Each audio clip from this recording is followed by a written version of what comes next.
გამარჯობათ მეგობრებო, ჩემო გამომწერებო.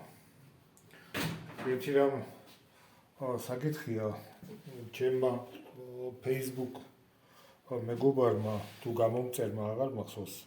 შემეკითხა რისგან ამზადებო იმას საჭიროებსო. გრავირებისთვის საჭიროებს. და აქედან გამომდინარე, ამიტომ ვწერ ამ ვიდეოს რა. ეხლა ხან გუშინ დავამზადე. მთელი დღე ლესვის პროცესში ვიყავი.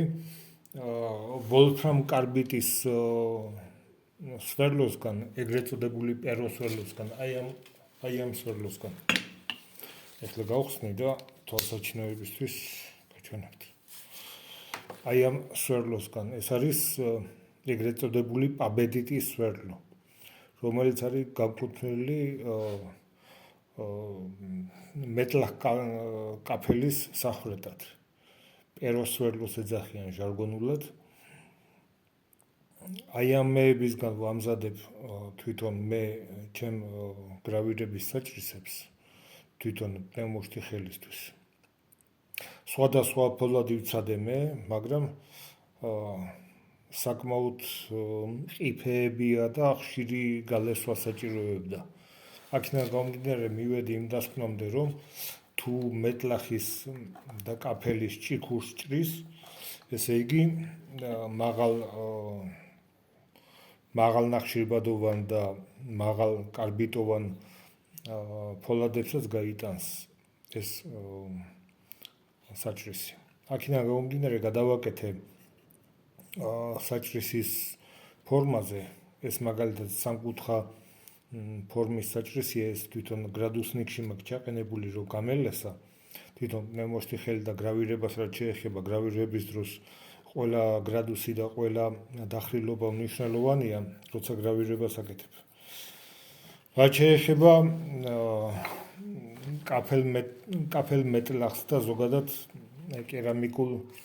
კერამიკის განხრას.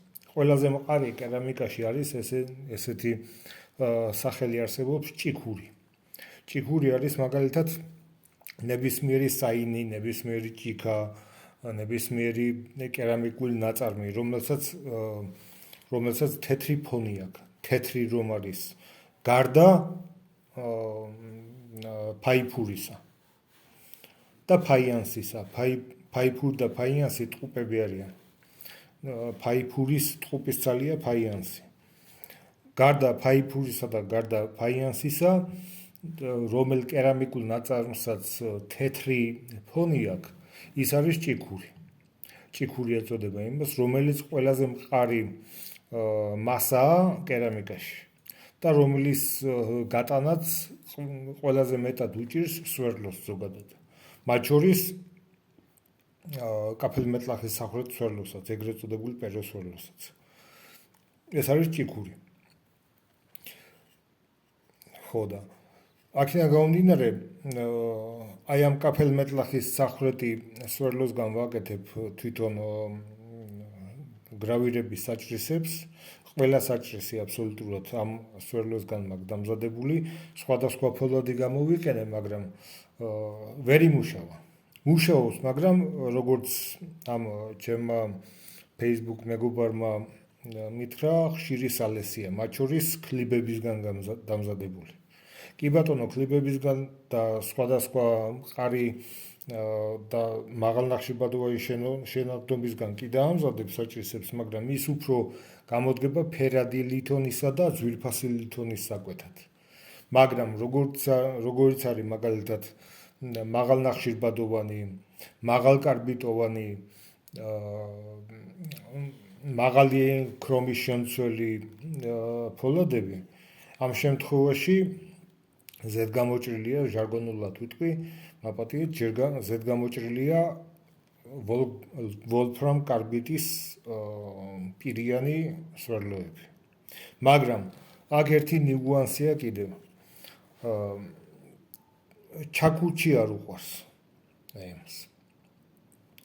და თუ მაინც ჩაქუჩის მეშვეობით აპირებთ გრავირებას და რაღაცა ნამუშევრის შექმნას, ძალიან ფაქიზი მოპყრობა უყვარს ამას. და უხეშ მოპყრობას ვერ იტანს. უხეშ მოპყრობაში იმას გულისხმობ, რომ აი ჩაქუჩის ინტენსიურ ზემოქმედებას ვერ იტანს.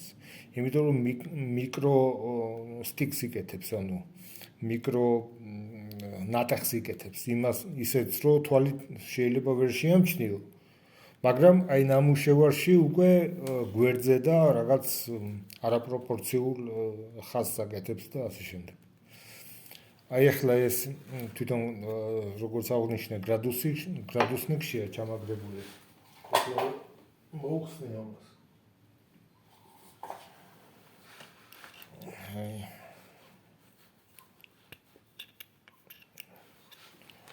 ეს უკვე პნევმოშტიხელისთვის კუდი გამზადებული აქვს, რომ პნევმოშტიხელის ბუდეში ჩაჯდეს და იმუშაოს. აი ესეთი ფორმას ვაძლევ საჭრის. ეს არის სულ სიგრძე 3.5 სანტიმეტრი. გალესილია 3000-იანზე. რამდენად ჩანს თვითონ პირი არ ვიცი. პირი. ისე თვითონ საჭრის. 3000-იან ალმასის პასტაზეა გადალესილი და უკვე მზად არის ამუშაოთ. მაგრამ ამის დახრა არის 120 გრადუსი. აი ამ დახრის, წვერის დახრის. და თუ მაგალითად ხელით, ჩაქუჩით და ასე შემდეგ აკეთებ გრავირებას, უფრო მაღალი უნდა იყოს გრადუსი. რომ თვითონ რამდენადაც გრძნობიერია თვითონ ეს წვერი. აი ეს ეგრეთ წოდებული აბედიტის წვერი. მით უფრო მაღალი გრადუსი უნდა იყოს, რომ ზემოქმედების ქვეშ რაღაც სკოლი და ის არ განიცადოს. მოტეხვა და ასე შემდეგ. აი ეს არის აი მე მგონი კარგად ჩანს ახლა. წვერი საჭრისის.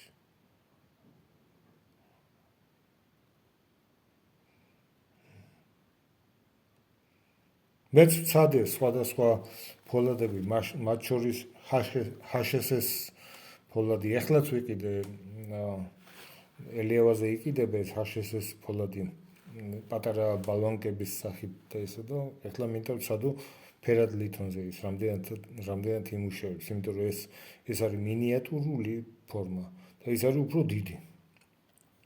იმის გამო უნდა გავაკეთო უფრო დიდი საჭრისი, ოღონდ ხელით საკვეთი. ეს არის პნევმოშტიხელისთვის გამოზომილი საჭრისი უკვე.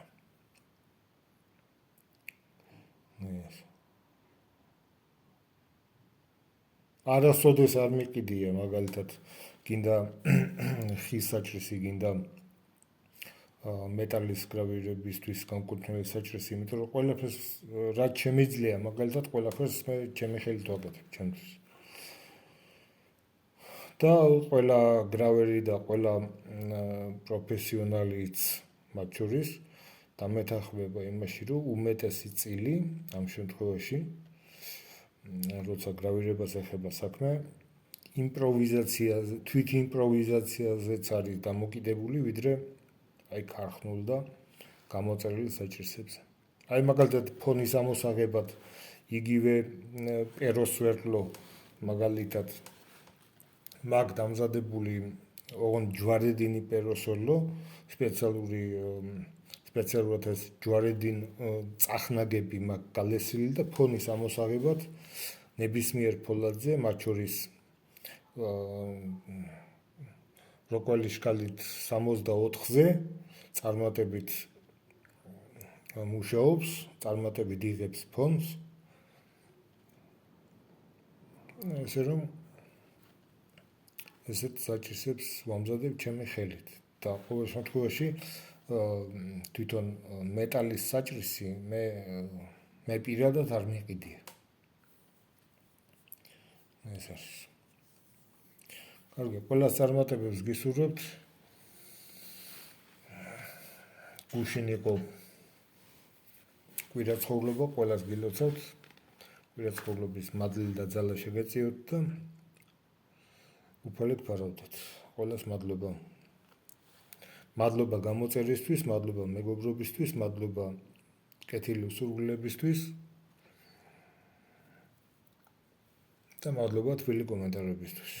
დიდი მადლობა. თქვენი სიტყვები და თქვენი თბილი კომენტარები ჩემთვის სტიმულია. ყველას დიდი მადლობა. და ყველაზე დიდი სტიმულია ჩემთვის ნეგატიური კომენტარები. ამასაც დავამატებ. იმიტომ რომ ზოგადად არ მინდა გაგრძელება. ყველას დიდი მადლობა.